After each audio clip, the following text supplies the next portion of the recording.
ইতিহাসের সাক্ষী।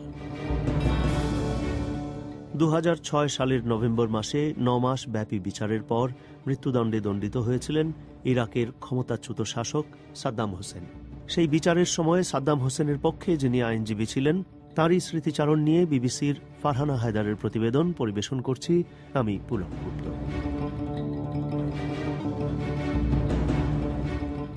In November 2006, the former Iraqi leader Saddam Hussein was sentenced to death. 2003 সালে ইরাকে মার্কিন নেতৃত্বাধীন অভিযানে ক্ষমতাচ্যুত হন সাদ্দাম হোসেন। তারও প্রায় 8 মাস পরে তিনি মার্কিন সৈন্যদের হাতে ধরা পড়েছিলেন। এরপর বাগদাদের এক আদালতে অনুষ্ঠিত হয় তার বিচার। সাদ্দাম হোসেনের দণ্ডিত হবার দিনটির বর্ণনা করছিলেন বিবিসির সাংবাদিক। Saddam Hussein came into the court wearing his dark suit and white shirt, looking very calm. Saddam Hossain কোর্টে এসেছিলেন অত্যন্ত পরিপাটি হয়ে। তার পরনে ছিল কালো স্যুট এবং সাদা শার্ট। তাকে অত্যন্ত শান্ত দেখাচ্ছিল। এই মামলা চলার সময় প্রতিদিন তিনি যে চেয়ারটিতে বসতেন আজও সেখানেই বসেন তিনি। The court has decided to sentence defendant Saddam Hussein al-Majid to be executed with hanging. আদালত সিদ্ধান্ত নিয়েছে যে অভিযুক্ত সাদ্দাম হোসেন আল মজিদের মৃত্যুদণ্ড ফাঁসিতে ঝুলিয়ে কার্যকর করা হবে। Long live the nation. জনগণের জয় হোক, জাতির জয় হোক, বিশ্বাসঘাতকরা নিপাত যাক। এই বিচারের সময় সাদ্দাম হোসেনকে আত্মপক্ষ সমর্থনের জন্য যে আইনি দল দেয়া হয়েছিল তার একজন সদস্য ছিলেন আমেরিকান র্যামজে ক্লার্ক। তিনি স্মৃতিচারণ করছিলেন রায় শোনার পর সাদ্দাম হোসেনের প্রতিক্রিয়া কেমন ছিল।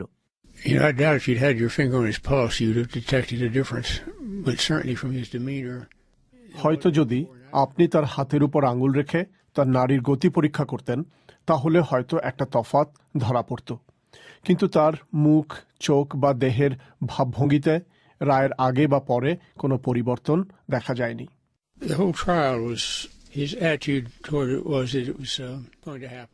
পুরো বিচার প্রক্রিয়াটার সময় তার মনোভাবটা ছিল অনেকটা এরকম যে এটা হবার কথা তাই হচ্ছে এবং এখানে তার এসে বসতে হবে তাই তিনি বসেছেন। তার ভাব ছিল সম্পূর্ণ নিষ্পৃহ। কখনো কখনো তিনি দু চার কথা বলতেন, প্রতিক্রিয়া দেখাতেন বা মনে করতেন এখানে তার কিছু একটা বলা উচিত। Mr. Saddam, please tell us your identity, your name. Mister Saddam, আপনি আপনার নাম পরিচয় বলুন। These questions, because this court is not legal. আমি এইসব প্রশ্নের জবাব দিতে অস্বীকার করছি, কারণ এই আদালত বেআইনি। আপনি তো একজন ইরাকি, আপনি আমাকে চেনেন। Well, I thought in terms of history, if not law, it made history, and history is important. আমার মনে হয় এটা আইনের দিক থেকে নয়, বরং ইতিহাসের দিক থেকে দেখা যেতে পারে। এটা একটা ঐতিহাসিক ঘটনা। সাদ্দাম হোসেন মনে করতেন এই বিচারের একটাই মাত্র পরিণতি হতে পারে, আর তা হল তিনি দোষী সাব্যস্ত হবেন এবং তার মৃত্যুদণ্ড হবে। তিনি কখনো এ কথাটা বলেননি, কিন্তু আমি ততদিনে ব্যাপারটা ভালো করেই বুঝতে পারছিলাম। আমার কাছে এটাও স্পষ্ট ছিল যে সাদ্দাম হোসেনও ঠিক এটাই হবে বলে মনে করতেন। সুতরাং মৃত্যুর ভয় সাদ্দাম হোসেনের ছিল না। আপাত দৃষ্টিতে না, এরকম কোনো আভাসই আমি তার মধ্যে দেখিনি। র্যামজি ক্লার্কের সাথে সাদ্দাম হোসেনের প্রথম পরিচয় হয়েছিল ইরাকে 1990 সালে। সেটা ছিল ইরাকের কুয়েত দখলকে কেন্দ্র করে যে প্রথম উপসাগরীয় যুদ্ধ হয়েছিল তার ঠিক আগে। তারপর থেকেই দুজনের মধ্যে নিয়মিত যোগাযোগ ছিল। এরপর 2003 সালে ইরাকে মার্কিন নেতৃত্বাধীন অভিযানের পর সেই বছর ডিসেম্বর মাসে যখন সাদ্দাম হোসেন মার্কিন বাহিনীর হাতে ধরা পড়লেন এবং তার বিচার শুরু হল, তখন সাবেক মার্কিন অ্যাটর্নি জেনারেল মিস্টার ক্লার্ককে অনুরোধ করা হল আসামি পক্ষের আইনজীবী হতে। আপনার কি তখন এটা মনে হয়েছিল যে আমেরিকান বলেই আপনাকে ওই দলে নেওয়া হয়? Well, I think that was part of it, but pretty early on, I think he had decided he wanted me on the... অন্তত খানিকটা তো বটেই, তবে তার আগেই সাদ্দাম হোসেন চেয়েছিলেন আমি যেন তার আইনজীবীদের দলে থাকি, কারণ আমেরিকান সমর্থিত সরকার পক্ষের বিপরীতে একজন আমেরিকান আইনজীবী থাকার কিছু অসুবিধা তো আছেই, কিন্তু কিছু সুবিধাও আছে। সরকার পক্ষের মামলা তৈরির ক্ষেত্রে পর্দার অন্তরালে বেশ কিছু আমেরিকান আইনজীবী কাজ করেছিলেন। সাদ্দাম হোসেনের পক্ষে আইনজীবী হতে আপনার কি কোনো আপত্তি ছিল? No, that's what lawyers involved in criminal justice do. না, কারণ ফৌজদারি বিচার কাঠামোতে আইনজীবীরা তো এটা করেই থাকেন। আর তা যখন এরকম কোনো গুরুত্বপূর্ণ মামলা হয় তখন আইনজীবীরা এটাকে একটা চ্যালেঞ্জ হিসেবেই নিয়ে থাকেন। চ্যালেঞ্জ এই ক্ষেত্রেও ছিল, এবং তা একটি নয়, একাধিক। সাদ্দামের আইনজীবীদের বেশ কয়েকবার হুমকি দেওয়া হয়েছিল এবং তাদের দুজনকে হত্যাও করা হয়। এই মামলা শোনার জন্য একজন বিচারক পাওয়াটাও ছিল কঠিন ব্যাপার। There were 3 chief judges, presiding judges, before the last one.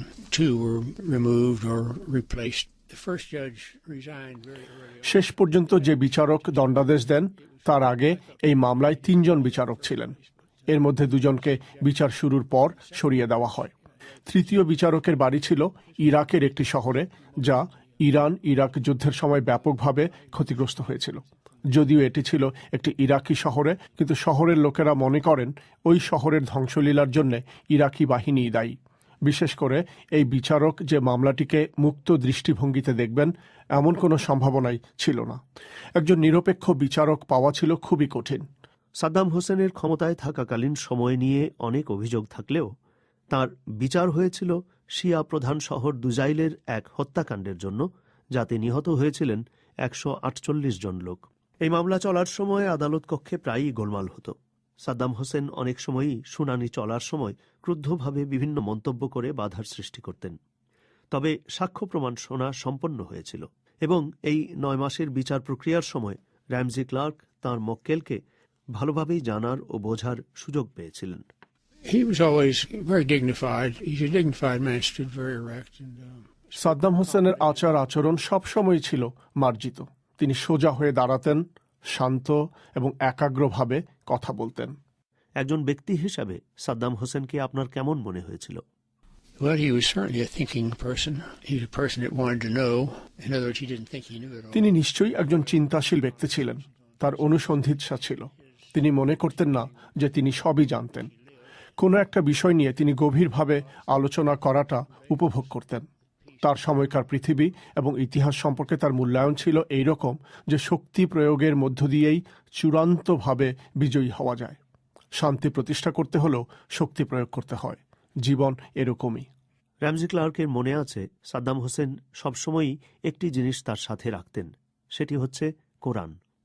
He carried a Quran with him the whole time, and it was in a, I don't know if it was actually silver, but it looked like a silver cover or case. It had a bullet hole. তিনি সবসময় সাথে একটি কোরআন নিয়ে চলতেন। সেটা থাকতো একটা রূপোলি কেসের মধ্যে, যাতে একটা বুলেটের গর্ত ছিল। আমার মনে হয় তিনি এটাকে ইরাকে যা ঘটেছে তার একটা প্রতীক হিসেবে দেখতেন। আমার মনে হয় তিনি একজন ধর্মপ্রাণ মুসলিম ছিলেন। তার ধর্মকে তিনি তার আত্মপরিচয়ের একটা অংশ হিসেবেই দেখতেন। তবে তিনি তার সাথে থাকা কোরআনটিকে দেখিয়ে বেড়াতেন না। যখন তিনি আদালত কক্ষে ঢুকতেন তখন তা তার সঙ্গে থাকত, আর মামলা চলার সময় থাকত তার সামনে ডেস্কের উপর। আদালত কক্ষ থেকে বেরিয়ে যাবার সময় তিনি আবার তার সাথে করে নিয়ে যেতেন। তবে তাতে ওই বুলেটের গর্তটা কিভাবে হয়েছিল তা আমি শুনেছিলাম, কিন্তু এখন আর সেটা মনে করতে পারছি না। এই বিচারের পুরো সময়টা জুড়েই র্যামজি ক্লার্ক যখন যেভাবে চেয়েছিলেন সাদ্দাম হোসেনের সঙ্গে দেখা করার সুযোগ পেয়েছেন। প্রায় প্রতিদিনই তাদের দেখা হতো, কিন্তু তার ব্যতিক্রম হল দণ্ডাদেশ ঘোষণার দিনে। I had laid a pretty thick brief on the judge's desk before 9 o'clock. We looked at it and saw it. They had these. আমি সকাল 9টার আগেই বিচারকের টেবিলে আমার যুক্তিতর্কের বিবরণী জমা দিলাম। আদালতের কক্ষের ভেতরে চারদিকেই প্রহরীরা দাঁড়িয়েছিল। বিচারক তাদের দিকে নির্দেশ করে বললেন, একে আদালতের বাইরে নিয়ে যান। কাজেই 9টা বাজার পর 3 মিনিট পার হতে না হতেই আমাকে আদালত কক্ষের বাইরে নিয়ে যাওয়া হলো। এরপর আর আমাকে ঢুকতে দেওয়া হয়নি। আমি আইনজীবীর চেম্বারে বসে থাকলাম। সেখানে ক্লোজ সার্কিট টিভি ছিল। এর পরের ঘটনাটুকু আমি সেই টিভিতেই দেখলাম। তার মানে দণ্ডাদেশ ঘোষণার সময় আপনাকে আদালতে থাকতে দেওয়া হয়নি? When I was thrown out, he was just offended. I think he's probably offended all along. A foreigner was sitting there. না, আমাকে বের করে দেওয়া হয়েছিল। হয়তো একজন বিদেশি অভিযুক্তের আইনজীবী হিসেবে কাজ করছে, এই পুরো ব্যাপারটাই তার পছন্দ হয়নি। আপনাকে আদালত কক্ষ থেকে বের করে দেওয়ার পর সাদ্দাম হোসেনের প্রতিক্রিয়া কি ছিল? I don't think I know, but I doubt if he did. আমার তা জানা নেই। আদৌ কোনো প্রতিক্রিয়া ছিল কিনা তা নিয়েও আমার সন্দেহ আছে। 2006 সালের 5ই নভেম্বর সাদ্দাম হোসেনকে মানবতার বিরুদ্ধে অপরাধের দায়ে দোষী সাব্যস্ত করা হয় এবং ফাঁসিতে ঝুলিয়ে মৃত্যুদণ্ডের আদেশ দেয়া হয়। তাকে আপিলের অধিকার দেয়া হয়েছিল, কিন্তু সেই আপিল প্রত্যাখ্যাত হয়, মৃত্যুদণ্ড বহাল থাকে। সাদ্দাম হোসেনের মৃত্যুদণ্ড কার্যকর হয় 2006 সালেই ডিসেম্বরের 30 তারিখে। র্যামজি ক্লার্ক বলছিলেন, পেছন ফিরে তাকিয়ে এই বিচার প্রক্রিয়া সম্পর্কে এখন তার কি মনে হয়? Well, some might even call it an act of statecraft. This is how on the stage of history. কেউ কেউ বলতে পারেন এটা হচ্ছে রাষ্ট্রের সাজানো একটা ব্যাপার। তবে ইতিহাসের বিভিন্ন সময়ে দেখা যায় যেসব স্বৈরশাসক বা রাষ্ট্রনায়ক তাদের দেশকে হিংসার পথে নিয়ে গেছেন, তাদের ক্ষেত্রে এরকমটাই হয়েছে। র্যামজি ক্লার্কের কাছে আরেকটা প্রশ্ন ছিল যে এক্ষেত্রে ন্যায় বিচার হয়েছিল বলে তিনি মনে করেন কিনা। Well, I think justice was misused. I think it was the only outcome that would be. আমার মনে হয় এখানে বিচার প্রক্রিয়ার অপব্যবহার হয়েছে। তবে আমার মনে হয় তখনকার ক্ষমতাসীনদের কাছে এটি ছাড়া আর কোনো পরিণামই গ্রহণযোগ্য হতো না। কাজেই সেদিক থেকে এটা হচ্ছে বিচার প্রক্রিয়ার একটা অপব্যবহার, কারণ এর মধ্যে গোটা ব্যাপারটাকেই এমন একটা চেহারা দেবার চেষ্টা ছিল যেন মনে হয় যে সবকিছু ন্যায়সঙ্গতভাবেই হয়েছে, অথচ আসলে তা হবার উপায় ছিল না।